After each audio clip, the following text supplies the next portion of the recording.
Don Quijote de la Mancha, Miguel de Cervantes Saavedra, edición del cuarto centenario de la Real Academia Española y Asociación de Academias de la Lengua Española. Capítulo tercero, donde se cuenta la graciosa manera que tuvo Don Quijote en armarse caballero.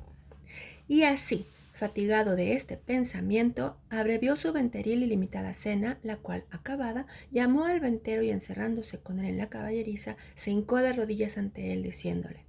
No me levantaré jamás de donde estoy, valeroso caballero, fasta que la vuestra cortesía me otorgue un don que pedirle quiero, el cual redundará en alabanza vuestra y en pro del género humano.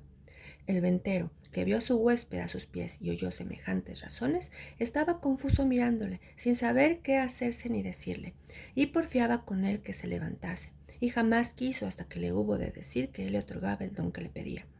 No esperaba yo menos de gran magnificencia vuestra, señor mío, respondió don Quijote, y así os digo que el don que os he pedido y de vuestra liberalidad me ha sido otorgado es que mañana en aquel día me habéis de armar caballero, y esta noche en la capilla de este vuestro castillo velaré las armas, y mañana, como tengo dicho, se cumplirá lo que tanto deseo para poder, como se debe, ir por todas las cuatro partes del mundo, buscando las aventuras en pro de los menesterosos, como está a cargo de la caballería y de los caballeros andantes, como yo soy, cuyo deseo a semejantes fazañas es inclinado. El ventero, que como está dicho era un poco socarrón y ya tenía algunos barruntos de la falta de juicio de su huésped, acabó de creerlo cuando acabó de oírle semejantes razones, y por tener que reír aquella noche determinó de seguirle el humor. Y así le dijo que andaba muy acertado en lo que deseaba y pedía, y que tal propuesto era propio y natural de los caballeros tan principales como él parecía y como su gallarda presencia mostraba, y que él asimismo, en los años de su mocedad, se había dado a aquel honroso ejercicio andando por diversas partes del mundo, buscando sus aventuras sin que hubiese dejado de los Percheles de Málaga, Islas de Riarán, Compás de Sevilla, Azogelo de Segovia, La Olivera de Valencia, Rondilla de Granada, Playa de Sanlúcar, Potro de Córdoba y las Ventillas de Toledo y otras diversas partes, donde había ejercitado la ligereza de sus pies, sutileza de sus manos, haciendo muchos tuertos, recuestando muchas viudas, deshaciendo algunas doncellas y engañando a algunos pupilos, y finalmente dándose a conocer por cuantas audiencias y tribunales hay casi en toda España, y que a lo último se había venido a recoger a aquel su castillo, donde vivía con su hacienda, y con las ajenjas recogiendo en él a todos los caballeros andantes de cualquiera calidad y condición que fuesen, solo por la mucha afición que les tenía y porque partiesen con él de sus haberes en pago de su buen deseo. Díjole también que en aquel su castillo no había capilla alguna donde poder velar las armas, porque estaba derribada para hacerla de nuevo, pero que en caso de necesidad él sabía que se podían velar donde quiera y que aquella noche las podía velar en un patio del castillo, que a la mañana, siendo Dios servido, serían las debidas ceremonias de manera que él quedase armado caballero y tan caballero que no pudiese ser más en el mundo. Preguntóle si traía dineros. Respondió don Quijote que no traía blanca, porque él nunca había leído en las historias de los caballeros andantes que ninguno los hubiese traído. A esto dijo el ventero que se engañaba, que puesto caso que en las historias no se escribía, por haberles parecido a los autores de ellas que no era menester escribir una cosa tan clara y tan necesaria de traerse como eran dineros y camisas limpias. No por eso se había de creer que no los trujeron, y así tuviese por cierto y averiguado que todos los caballeros andantes de que tantos libros están llenos y atestados llevaban bien herradas las bolsas, por lo que pudiese sucederles, y que asimismo llevaban camisas y una arqueta pequeña llena de ungüentos para curar las heridas que recibían, porque no todas veces en los campos y desiertos donde se combatían y salían heridos había quien los curase. Si ya no era que tenían algún sabio encantador por amigo, que luego los socorría, trayendo por el aire en alguna nube alguna doncella o enano con alguna redoma de agua de tal virtud, que en gustando alguna gota de ella luego al punto, quedaban sanos de sus llagas y heridas, como si mal alguno hubiesen tenido, mas que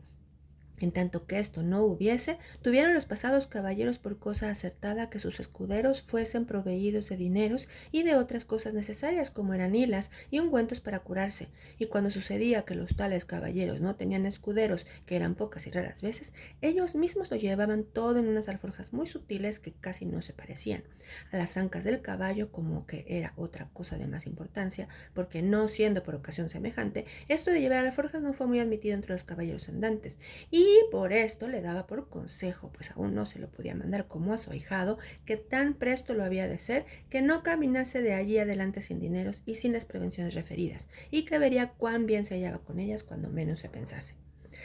Prometióle don Quijote de hacer lo que se le aconsejaba con toda puntualidad, y así se dio luego orden como velase las armas en un corral grande que a un lado de la venta estaba, y recogiéndolas don Quijote todas, las puso sobre una pila que junto a un pozo estaba, y embrazando su adarga, sacó su lanza y con gentil continente se comenzó a pasear delante de la pila, y cuando comenzó el paseo comenzaba a cerrar la noche. Contó el ventero a todos cuantos estaban en la venta la locura de su huésped, la vela de las armas y la armazón de caballería que esperaban. Admiráronse de tan extraño género de locura y fuéronselo a mirar desde lejos, y vieron que con sosegado ademán unas veces se paseaba, otras, arrimado a su lanza, ponía los ojos en las armas sin quitarlos por un buen espacio de ellas. Acabó de cerrar la noche, pero con tanta claridad de la luna que podía competir con el que se le prestaba, de manera que cuando el noble caballero hacía era bien visto de todos. Antojósele en esto a uno de los arrieros que estaban en la venta ir a dar agua a su recua, y fue menester quitar las armas de don Quijote que estaban sobre la pila, el cual viéndole llegar en voz alta le dijo: «Oh tú, quien quiera que seas, atrevido caballero, que llegas a tocar las armas del más valeroso andante que jamás se ciñó espada, mira lo que haces y no las toques, si no quieres dejar la vida en pago de tu atrevimiento». No se curó el arriero de estas razones, y fuera mejor que se curara porque fuera a curarse en salud. Antes trabando de las correas, las arrojó gran trecho de sí, lo cual visto por don Quijote alzó los ojos al cielo, y puesto el pensamiento a lo que pareció en su señora Dulcinea, dijo: «Acorredme, señora mía, en esta primera afrenta que a este vuestro avasallado pecho se le ofrece. No me desfallezca en este primer trance vuestro favor y amparo». Y diciendo estas y otras semejantes razones, soltando la adarga, alzó la lanza a dos manos y dio con ella tan gran golpe al arriero en la cabeza que le derribó en el suelo tan maltrecho que si segundara con otro no tuviera necesidad de maestro que le curara. Hecho esto, recogió sus armas y tornó a pasearse con el mismo reposo que primero. Desde allí a poco sin saberse lo que había pasado, porque aún estaba aturdido el arriero. Llegó otro con la misma intención de dar agua a sus mulos, y llegando a quitar las armas para desembarazar la pila, sin hablar don Quijote palabra y sin pedir favor a nadie, soltó otra vez la adarga y alzó otra vez la lanza, y sin hacerla pedazos hizo más de 3 la cabeza del segundo arriero, porque se la vio por 4. Al ruido acudió toda la gente de la venta, y entre ellos el ventero. Viendo esto, don Quijote embrazó su adarga y puesta mano a su espada dijo: «Oh señora de la fermosura, esfuerzo y valor del debilitado corazón mío, ahora es tiempo que vuelvas los ojos de tu grandeza a este tu cautivo caballero que tamaña aventura está teniendo». Con esto cobró a su parecer tanto ánimo que si le acometieran todos los arrieros del mundo no volvería el pie atrás. Los compañeros de los heridos, que tales los vieron, comenzaron desde lejos a llover piedras sobre don Quijote, el cual lo mejor que podía se reparaba con su adarga y no cesaba apartar de la pila por no desamparar las armas. El ventero daba voces que lo dejasen, porque ya les había dicho cómo era loco y que por loco se libraría aunque los matase a todos. También don Quijote las daba, mayores llamándolos alevosos y traidores, y que el señor del castillo era un follón y malnacido caballero, pues de tal manera consentía que se tratasen los andantes caballeros, y que si él hubiera recibido la orden de caballería que él le diera a entender su alevosía. Pero de vosotros, soez y baja y canalla, no hago caso alguno. Tirad, llegad, venid y ofendedme en cuanto pudiese, que vosotros veréis el pago que lleváis de vuestra sandez y demasía. Decía esto con tanto brío y denuedo que infundió un terrible temor a los que le acometían, y así por esto como por las persuasiones del ventero le dejaron de tirar, y él dejó retirar a los heridos y tornó a la vela de sus armas con la misma quietud y sosiego que primero. No le parecieron bien al ventero las burlas de su huésped, y determinó abreviar y darle la negra orden de caballería luego, antes que otra desgracia sucediese. Y así, llegándose a él,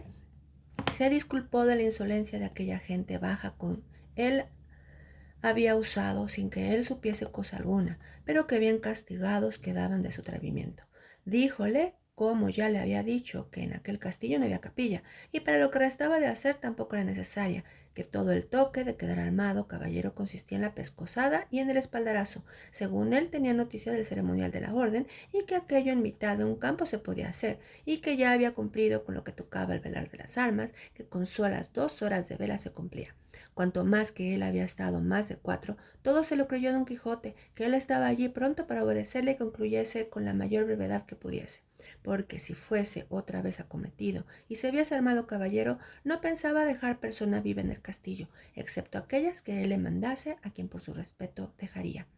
Advertido y medroso de esto el castellano, trujo luego un libro donde asentaba la paja y cebada que daba a los arrieros, y con un cabo de vela que le traía un muchacho, y con las 2 ya dichas doncellas, se vino a donde don Quijote estaba, el cual mandó hincar de rodillas, y leyendo en su manual como que decía alguna devota oración. En mitad de la leyenda, alzó la mano y diole sobre el cuello un buen golpe, y tras él, con su misma espada, un gentil espaldarazo, siempre murmurando entre dientes como que rezaba. Hecho esto, mandó a una de aquellas damas que le ciñese la espada,